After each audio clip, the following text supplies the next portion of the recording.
O assunto de hoje, né, Padre Guido, já adiantei que é sobre um beato. Sim. Né, na verdade é um papa, beato da igreja.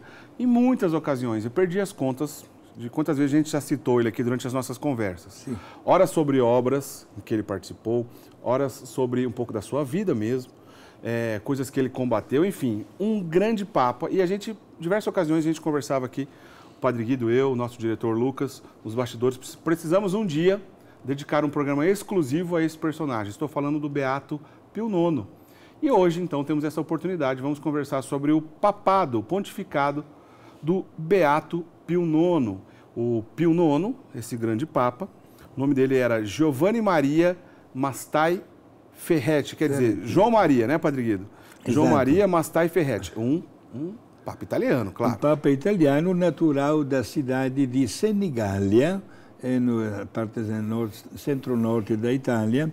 Ele nasceu no dia 13 de maio de 1792 e veio falecer o dia 7 de fevereiro do ano 1878. Era de uma família nobre da cidade, mas ele logo descobriu em si a vocação de consagrar-se a Deus na vida sacerdotal. Frequentou também o seminário, se tornou sacerdote no ano 1819 e a sua primeira manifestação de sacerdote foi a vida missionária, diácono. E ele veio aqui para a América do Sul nos primeiros anos do padre, Foi para o Chile, alguns anos no Chile. E depois voltou para a Itália e se tornou jovem, somente com 6 anos de sacerdócio, foi consagrado bispo da cidade de Spoleto. E poucos anos depois mudou de Spoleto para Imola. Imola, mais uma diocese é conhecida, a cidade de Imola, pela Fórmula 1. É verdade, lá tem um autódromo de Fórmula 1. Que não é, porém, o autódromo do Grande Prêmio da Itália, mas da República de San Marino. Ah, entendi. Que não tem espaço físico, geográfico, pega este autódromo. O Grande Prêmio de Imola, né? De Imola, exato. Né? Aliás, foi aí que perdeu a vida Ayrton Senna. É verdade, é verdade. Bem no dia 1º de maio, foi exatamente numa competição que perdeu a vida. E foi naquela região, então, que Pio IX foi bispo durante um tempo? Foi bispo, exato, foi bispo. E, gente, no ano 1846 veio falecer o Papa. Ele foi consagrado também, honrado com o título de cardeal, participou do conclave e foi eleito Papa. Ele sucedeu Gregório XVI. Gregório XVI. Antes dele foi o Papa Sim. Gregório XVI, né? Exato. E depois do pontificado dele será Leão XIII. Leão XIII, exato. E exatamente no dia 16 de junho do ano 1846, ele se tornou Papa e fez questão de ser chamado com o título de Pio. Pio IX, porque já tivemos 8 papas antes dele com o mesmo nome, né? O último Papa Pio é o Pio XII, né? Exato. Pio XII, né? Depois nós temos, alguém poderia perguntar, padre, os papas que têm a liberdade de escolher o nome, atualmente qual seria o papa mais conhecido como nome? João. Já tivemos 23 papas com o nome de João. Num total de 266 papas até hoje na história da Igreja, de São Pedro ao Papa Francisco. Então, João é o que está na lista aí. Está na lista, é o primeiro. Sim, mais vezes for escolhido. Mas é simbólico, porque São João foi um grandíssimo missionário, verdade, né? É verdade. Pode resumir em si mesmo os dois João. O João Evangelista e o João Batista, mas também ele com o título, né, deste grande missionário. Agora, a lista dos Pios, não estão ruins também, né? Mas não é uma lista ruim, porque você tem São Pio V, que foi santo. Sim. Né? Bom, Pio X, santo. Pio XI e XII, os gigantes do século XX. Perfeito. Né? E, obviamente, Pio IX, nosso personagem de hoje, beato da Igreja. Beato foi beatificado, inclusive, pelo Papa, que é santo, João Paulo II, no ano 2000. No ano 2000. Né? E o pontificado de Papa Pio IX foi na história da Igreja, o segundo mais comprido. Quer dizer, só perde para São Pedro. Exato, ele reinou, Pio IX, por mais de 31 anos, minha gente. Mais de 31 anos e 7 meses ainda, passou de 7 meses. Quer dizer, depois de São Pedro, que foi o primeiro Papa lá no início da era cristã, que recebeu, obviamente, o seu pontificado das mãos de Nosso Senhor Jesus Cristo, né?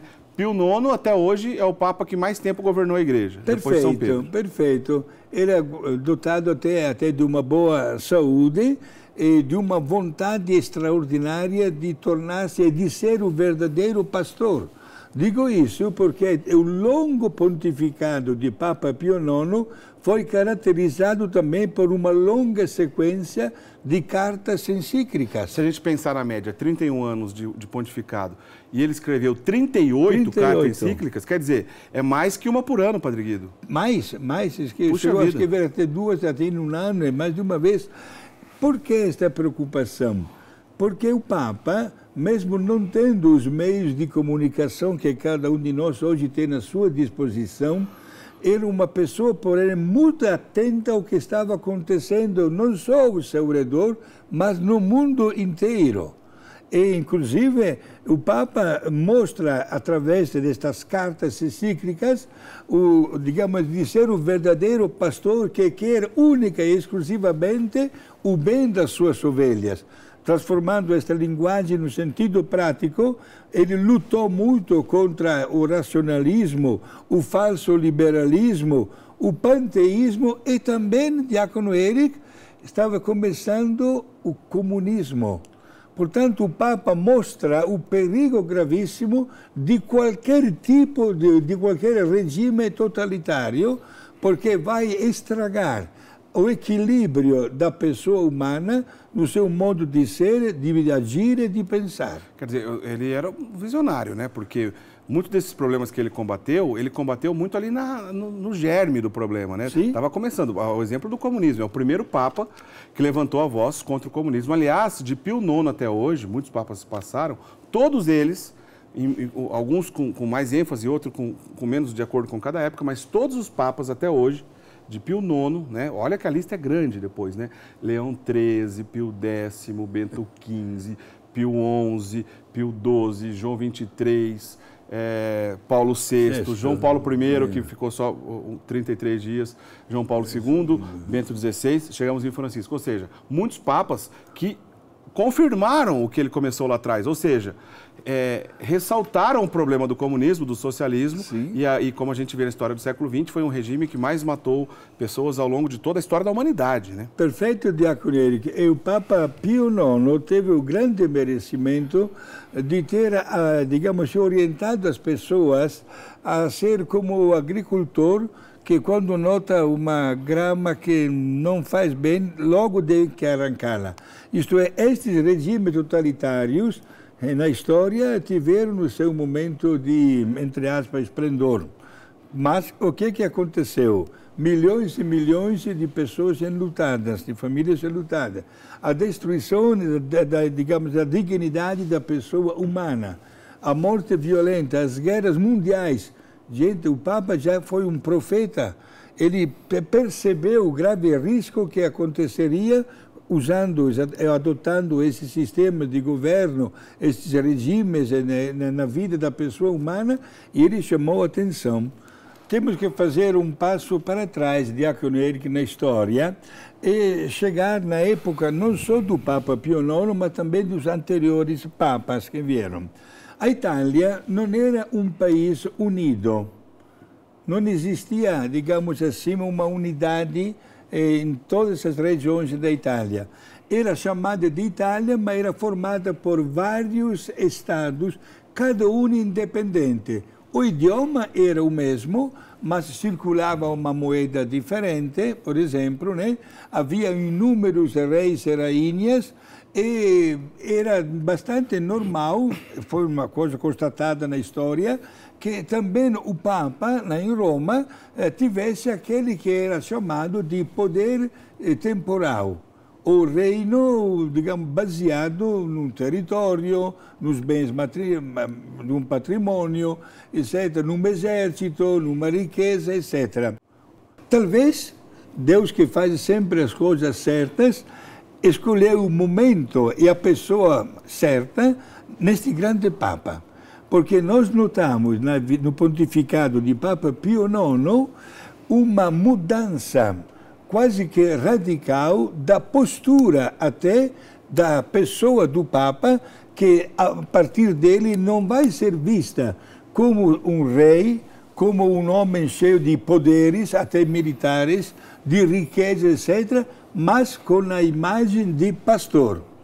Por isso, o poder temporal começa a ser colocado de lado, graças a Deus. O diácono acenou antes aos vários papas de hoje, né? Onde este problema não existe mais. Certo. E temos que louvar a Deus, porque é aí que o Papa mostra que, na verdade, ele é em benefício dos fiéis que Deus entrega aos seus cuidados pastorais no mundo inteiro. Então, a Itália era formada por vários estados. Também na igreja tinha o estado da igreja, com este título, o estado pontifício. Certo. Certo. E nascia em tantas pessoas o desejo de constituir uma unidade dentro da Itália, pelo fato que havia povos que moravam ao redor da Itália e que cobiçavam um terreno, uma abertura para o mar. Do ponto de vista geográfico, Sim. a Itália é privilegiada e os países ao redor, às vezes, quer justamente se aproximar com interesses políticos, econômicos, de ter acesso ao mar e tudo mais, né, Padre Guilherme? Perfeito, porque o acesso para o mar significa comércio, significa bem-estar, significa progresso, etc., né? Houve alguma tentativa de alguns estados do norte da Itália de se unirem, porque chegavam vozes de uma invasão austro-hungarica, porque queriam cobiçar o território de Veneza, no norte da Itália. Certo. E tivemos duas guerras chamadas de independência na Itália, no ano 1848 e depois no ano 1859. Ou seja, as duas guerras no pontificado de Pio IX. Sim, as duas. E é interessante que na Segunda Guerra de Independência, sendo que os estados do norte da Itália não eram estados fortes, tiveram que pedir ajuda aos vizinhos. Nesse caso foram os franceses, certo, que ajudaram os piemonteses, isto é, os que moravam no estado do Piemonte, que pertencia ao reino da Sardinha, da outra grande ilha que pertence à Itália. Certo. Finalmente conseguiram expulsar a invasão austro-hungarica. Conseguiram. E a cidade de Turim, na Itália, foi proclamada capital do reino da Itália. Certo. Com um rei, portanto uma monarquia. E o rei foi eleito com o nome de Vítor Emanuel II. Certo. Certo. No norte da Itália. Logo em seguida, todo mundo começou a se anexar, porque estava crescendo como uma potência. E foi somente 2 anos depois, exatamente no dia 2 de junho do ano 1861, ou seja, durante o papado de Pio IX, durante o pontificado de Papa Pio IX, que a Itália unificou-se, todos os demais estados, digamos, reis e rainhas abdicaram a favor do rei lá na Itália, e a capital mudou do norte, onde estava a cidade de Turim, para Roma. E como é que a igreja ficou no meio dessa história, Exato, Padre é aí que é a famosa questão romana. Como Roma tem o Papa e como se deveria invadir o Papa, foi aí que o governo entrou com famosas leis da garantia. Isto é, sentados na mesa, o governo da Itália assinou um documento dando total garantia para a vida do Papa, para os poderes, para aquele território onde o Papa morava, o Vaticano, certo? E o Papa deixaria deixaria todos os bens materiais a serviço da Itália. A princípio, o Papa Pio IX aceitou isso de bom grado? Não, absolutamente, Diácono Eri. Aliás, ele soltou uma frase que se considerava prisioneiro do Vaticano. Ah, por isso então que o Papa Pio IX, muitas vezes essa expressão é relacionada a ele. Sim. Ele era considerado prisioneiro do Vaticano por isso, que ele ficou de mãos atadas de acordo com a influência do poder temporal. Perfeito, né? E esta questão do Vaticano e dentro lá de Roma será solucionada somente por um sucessor do Papa Pio IX, Pio XI. Já no século XX depois. Exato, né? No mês de fevereiro, dia 11 de fevereiro do ano 1929, com Benito Mussolini. O famoso Tratado de Latrão, Padre Guido? O famoso Tratado de Latrão, no qual o Papa perdeu todo o poder temporal, permanecendo como rei dentro do Vaticano. Do ponto de vista jurídico, o Vaticano é como uma monarquia, digamos assim, né? E a pessoa que é eleita Papa, qualquer que seja a sua nacionalidade, se torna o primeiro cidadão do Vaticano. Na verdade, então, aquele problema que começou com Pio IX, a chamada Lei das Garantias, etc., foi uma maneira de diminuir a ação do Papa no que diz respeito à influência política. Perfeito. Né? Somente, como o senhor disse, lá no papado de Pio XI, bem depois, é que a coisa começa a ficar um pouco melhor, mas mesmo assim, no final das contas, a igreja perde muito território, perde bens, né, Padre Guido? Perde bens materiais, mas em compensação, é aqui que nós temos que tirar o chapéu diante do Papa Pio IX, em compensação se destaca a missão do Papa, que não é aquela de tocar para frente bens materiais, ou administrar um poder material, mas aquele de ser o verdadeiro pastor da igreja. Portanto, a missão espiritual de conduzir o rebanho de Deus. Talvez esta missão, Diácono Eric, não foi bem entendida nem pelo clero daquela época. Por isso que talvez a memória dele seja tão dividida. Há muitas pessoas que o amam profundamente, sim, mas também ele foi muito difamado, Pio IX. Foi muito difamado. Se eu usasse neste momento a cultura italiana, até o nome dele, Pio IX, a letra nono, separado, vira no, não.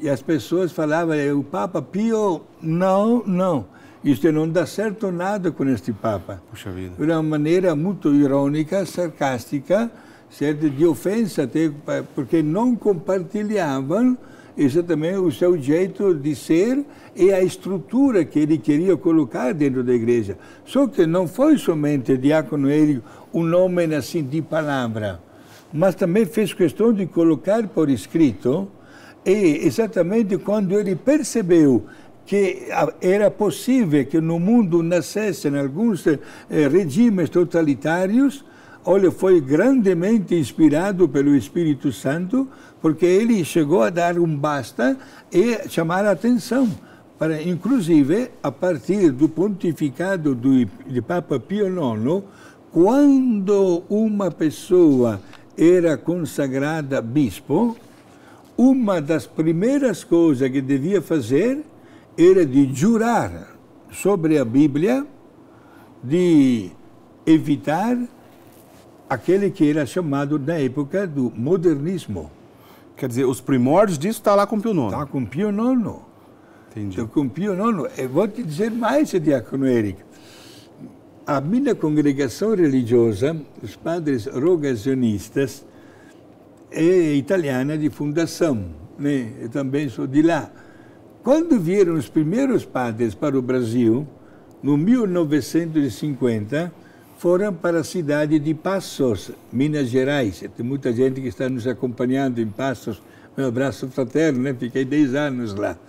E no diário da história da casa, quando eles chegaram no Brasil, foram diretos na casa do bispo de Guaxupé, a diocese, que ofereceu hospedagem e um jantar festivo aquela noite, e antes de jantar, reuniu os 4 padres missionários na capela interna da sua residência, o bispo, e obrigou os 4 padres a botar a mão sobre a Bíblia e fazer o juramento chamado antimodernista.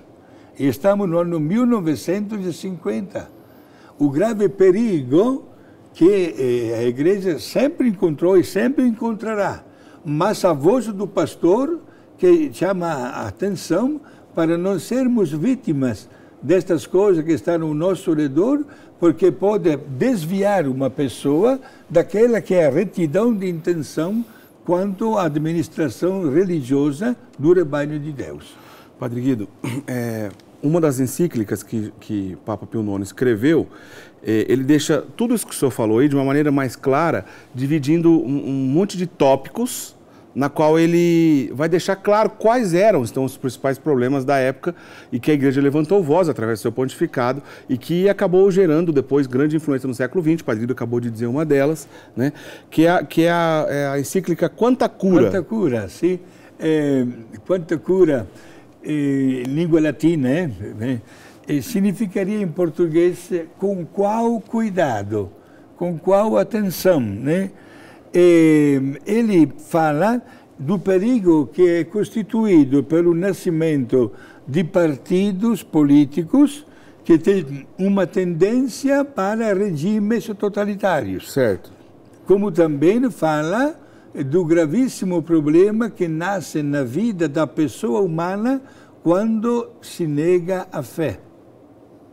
E fala, sobretudo, também do liberalismo, o gravíssimo perigo de constituir uma fé, uma pseudo-liberdade, mas como um fantoche, porém, isto é, que não responde a um ideal de vida.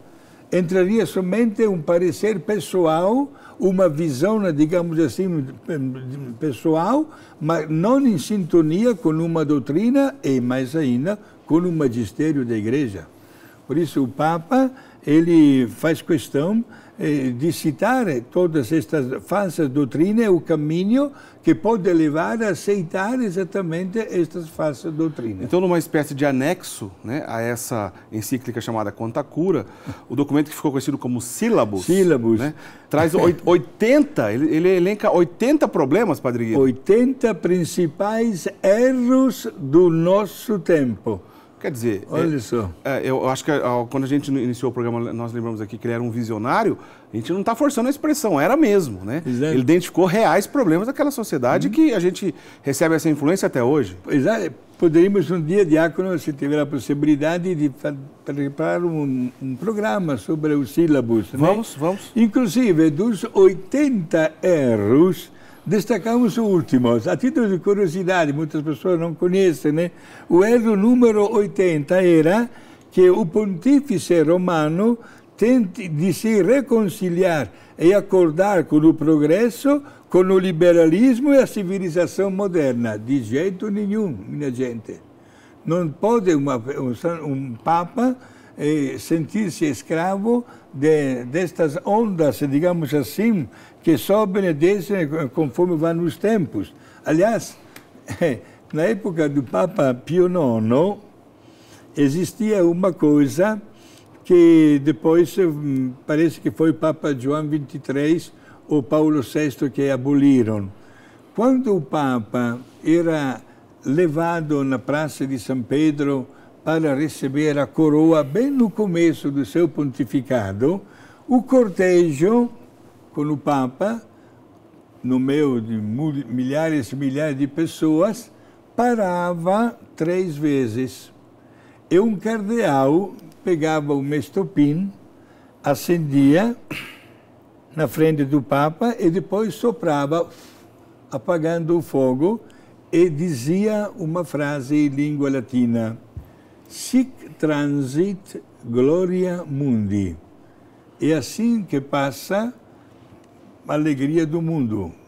Com um sopro já se apaga. Por 3 vezes, um ritual que hoje permanece como um documento. Certo. Mas que tinha a sua grande importância diante do que o Papa depois colocou por escrito. Isso é de deixar-se levar pela onda e entrar a fazer parte de uma vida não baseada nos princípios éticos que formam a doutrina da Igreja, mas sobre opiniões pessoais, libertinagens, ou interpretações até fruto de fantasia, até da mesma doutrina.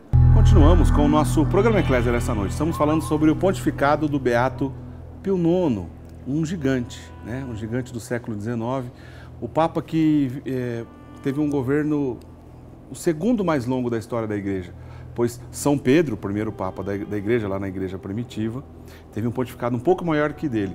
Mas Pio IX, né, esse Beato da Igreja, governou a Igreja por mais de 31 anos. E uma curiosidade, foi o Papa Pio IX o primeiro Papa a ser fotografado, como fotografia mesmo, a partir de Pio IX, só que nós temos pinturas, né, pessoas que fizeram retratos, então, a olhar pelo Papa, mas fotografia para valer a partir do Papa Pio IX, o primeiro Papa que foi fotografado na história de todos os Papas.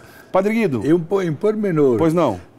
A fotografia oficial do Papa Pio IX, atrás dele, chuta quem que aparece? Não tenho ideia, Padre Guido. Os militares do seu exército. Ah, pois é, porque na época o exército do Papa era diferente do que a gente tem hoje. Hoje tem a Guarda Suíça, que é uma outra história, mas tinha um exército naquela época mesmo, perfeito, né, Padre Guido? Perfeito. Bom, tem muita coisa para a gente dizer, eu quero aproveitar aqui o tempo da melhor maneira possível, mas logo de cara, nós falamos que o senhor ia comentar alguma coisa relacionada à Nossa Senhora. Sim. Pode ser que muita gente já saiba, mas se você não sabe, esse grande Papa proclamou um dogma relacionado à Nossa Senhora. O que foi isso, Padre Guido? Exato. Fazia exatamente 8 anos que ele era Papa, quando ele achou por bem, ouvindo naturalmente aconselhamentos, pareceres de teólogos do mundo inteiro da época, e prestar uma homenagem extraordinária a Nossa Senhora, reconhecendo uma verdade de fé em Maria. Seria a terceira grande verdade de fé. Qual? A Imaculada Conceição. Isto é, por um privilégio especial, pelo fato que no corpo de Maria se formaria o corpo de Jesus, Maria foi preservada da mancha do pecado original. Foi concebida sem pecado, veio ao mundo e nunca pecou. Papa Pio IX proclamou esta terceira grande verdade de fé a respeito de Maria. No ano 1854. 54, exato. E a primeira foi no ano 431, o concílio de Éfeso, que proclamou Maria, Mãe de Deus, certo, em língua grega Theotokos. Depois, no ano 639, o concílio romano proclamou a virgindade fecunda de Maria, Maria que permaneceu virgem antes, durante e após o parto de Jesus. Papa Pio IX proclamou a terceira grande verdade a respeito da Imaculada Conceição de Maria, certo? E na história sabemos que o Papa Pio XII, mais um Pio, olha só, no ano 1950, proclamará o quarto dogma de Maria, a gloriosa assunção na glória celeste de Maria com o corpo e com a alma. Que coisa bonita, né? Tantas dioceses, cidades espalhadas pelo mundo que têm Nossa Senhora sob o título da Imaculada Conceição como padroeira, que é o caso da nossa Arquidiocese de Campinas, onde estamos aqui. Estamos na cidade de Valinhos, né, que pertence à Arquidiocese de Campinas, que temos como padroeira Nossa Senhora sob o título da Imaculada Conceição.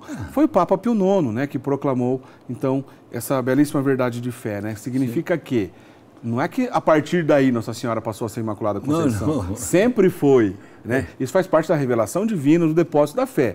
Porém, o Papa deixa de maneira mais clara e de uma maneira que não tem dúvida para toda a Igreja, ele proclama o dogma, ou seja, proclama uma verdade de fé que sempre existiu, não é isso, Padre Guido? Exato, e não esqueçamos, Diácono Eric, que 4 anos depois, no ano 1858, quando Nossa Senhora apareceu a Santa Bernadette Soubirous, uma gruta em Lourdes, na França, diante de tanta insistência para saber quem era esta mulher que estava aparecendo, e finalmente Maria se identificou com aquela belíssima frase: diga para o seu vigário que quer saber quem sou eu.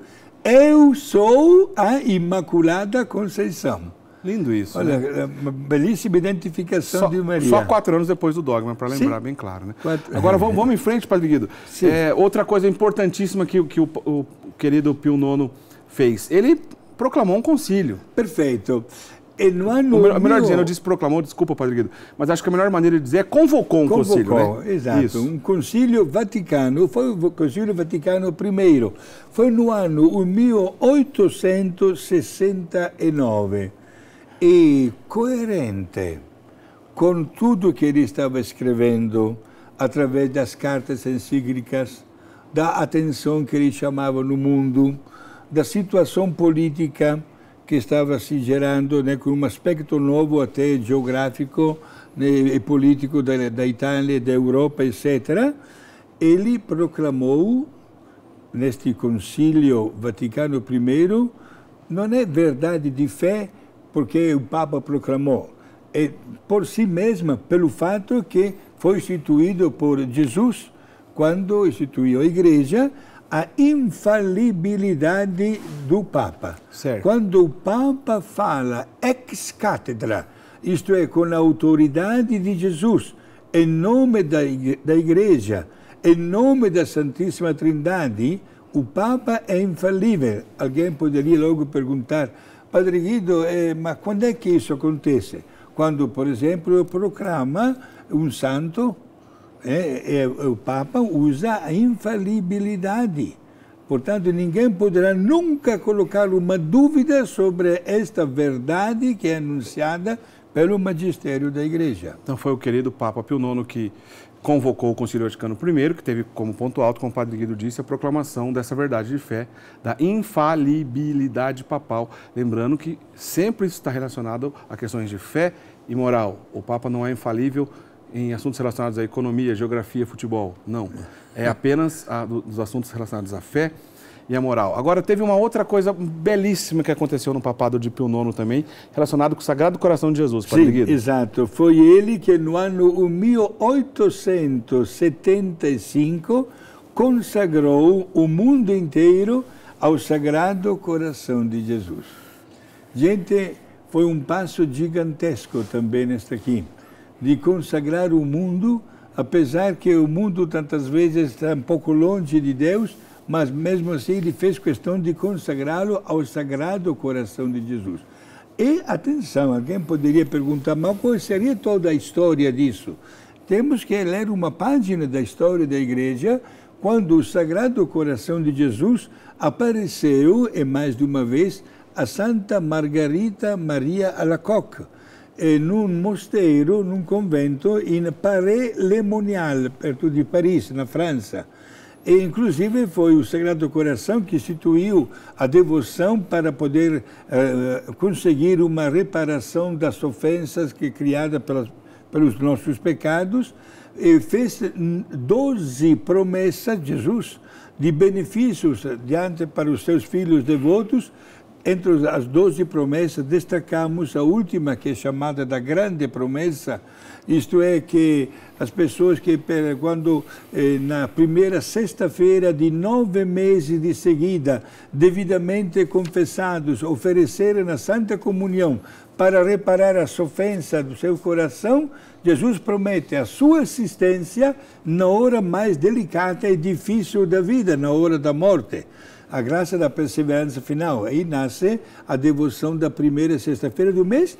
E o mesmo Jesus, o diácono Eric, disse para esta religiosa que queria uma festa em sua homenagem na sexta-feira, após a 8ª da solenidade do Corpus Christi. Foi ele mesmo que escolheu a data.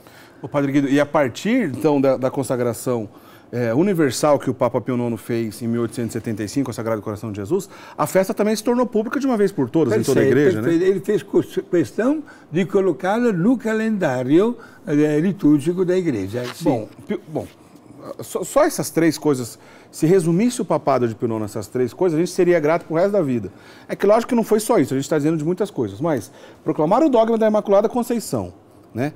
Convocar o Concílio Vaticano I, E consagrar o mundo ao Sagrado Coração de Jesus, quer dizer, não foi pouca coisa. Mas a gente já falou tantas outras coisas antes. 38 encíclicas, um período dificílimo do ponto de vista cultural e político, né? O problema da unificação da Itália, como a igreja esteve presente nisso, né? Como ele reagiu, teve que abrir mão do poder temporal do Papa, de certa forma, mas ressaltou a questão paternal, pastoral do pontificado do sucessor de São Pedro, no caso ele mesmo. Enfim, coisas maravilhosas aconteceram.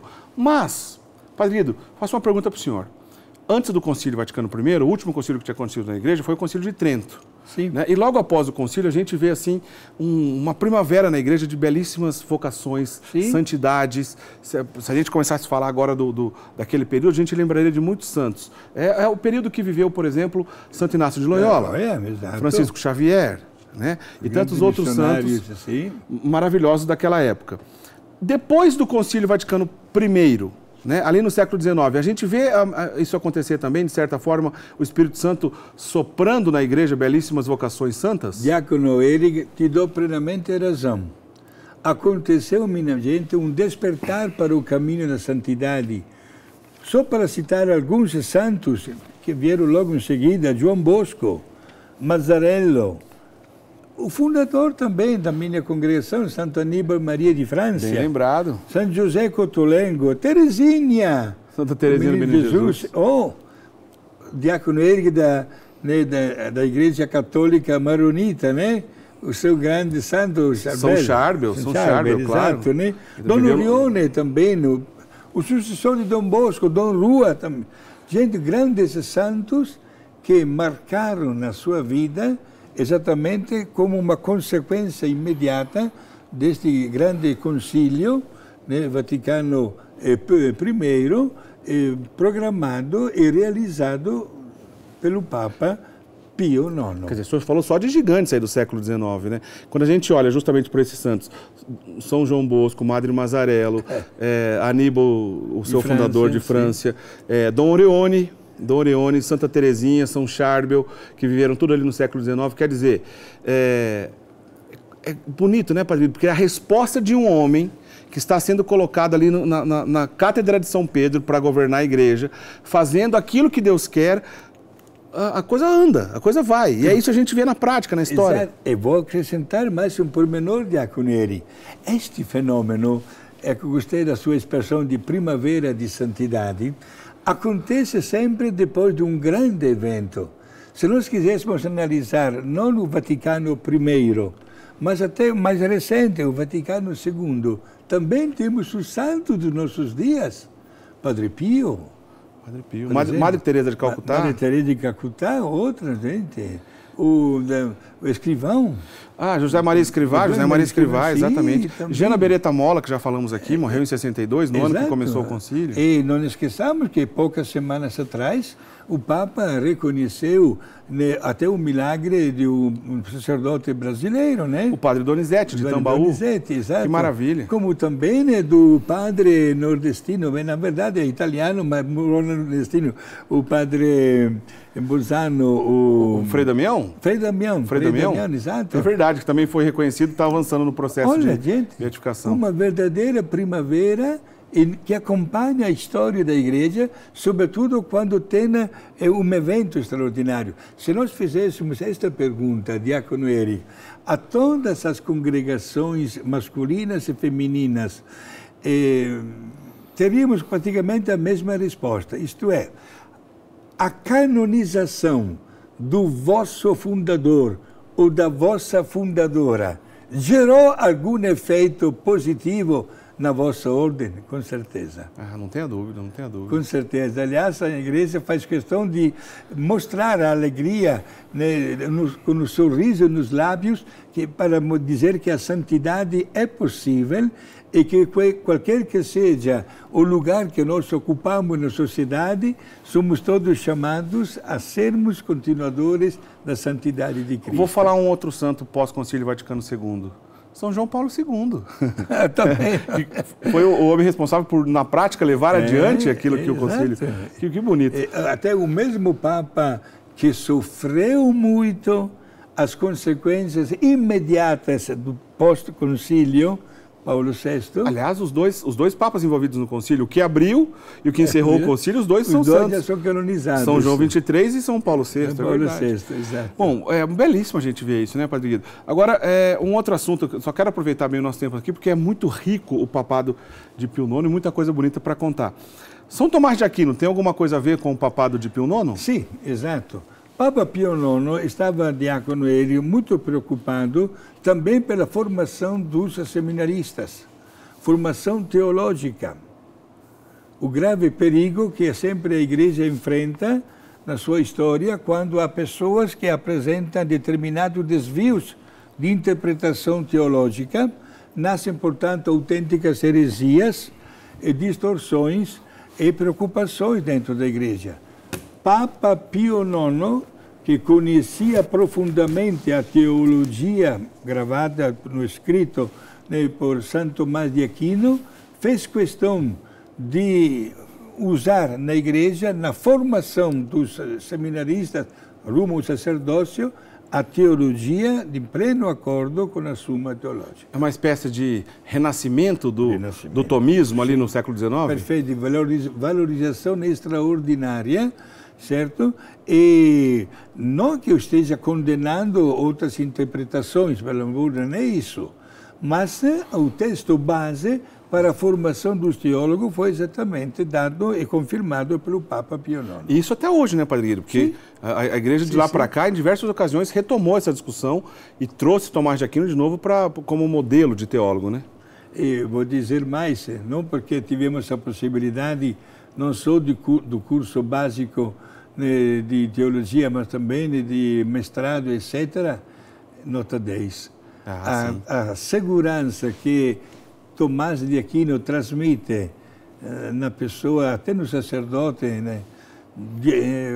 A pessoa até no estudo é extraordinária. Não precisamos de alternativas ou de opiniões. Mas, com certeza. São Tomás de Aquino é sempre um caminho seguro, vale sempre a pena ler, correr atrás de comentaristas de São Tomás de Aquino, porque a gente só tem a ganhar. Padre Guido, Pio IX e a relação com os judeus também tem um capítulo interessante nessa história do pontificado. O que o senhor poderia contar para a gente disso? Papa Pio IX fez questão de abolir determinadas leis, até dentro da mesma igreja, né, que forçavam os judeus a viver em áreas específicas, abrindo assim oficialmente o diálogo ecumênico, isto é, respeitando a religião hebraica. Isso não deve criar, porém, uma discriminação, porque estaríamos praticamente desprezando toda uma cultura. Hoje, mais tarde, quem fará isso, infelizmente, vai sujar o seu nome para toda a história, Adolf Hitler, com aquele que ele chamou de solução final. Isto é, pensando que destruindo os judeus que estavam morando na Europa, se sentiria totalmente livre e formaria uma raça ariana pura. Naturalmente, um erro gravíssimo também está aqui. Ele achou por bem o Papa restabelecer um diálogo com os judeus. E esse diálogo continua até hoje.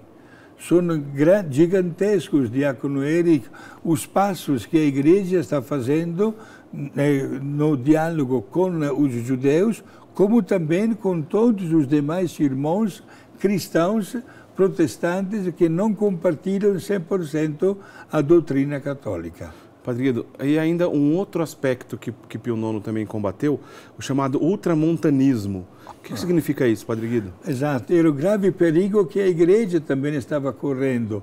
Isto é, nos países fora da Itália, né, havia determinados setores do clero que pensavam de constituir uma igreja nacionalista, digamos assim, ou nacional.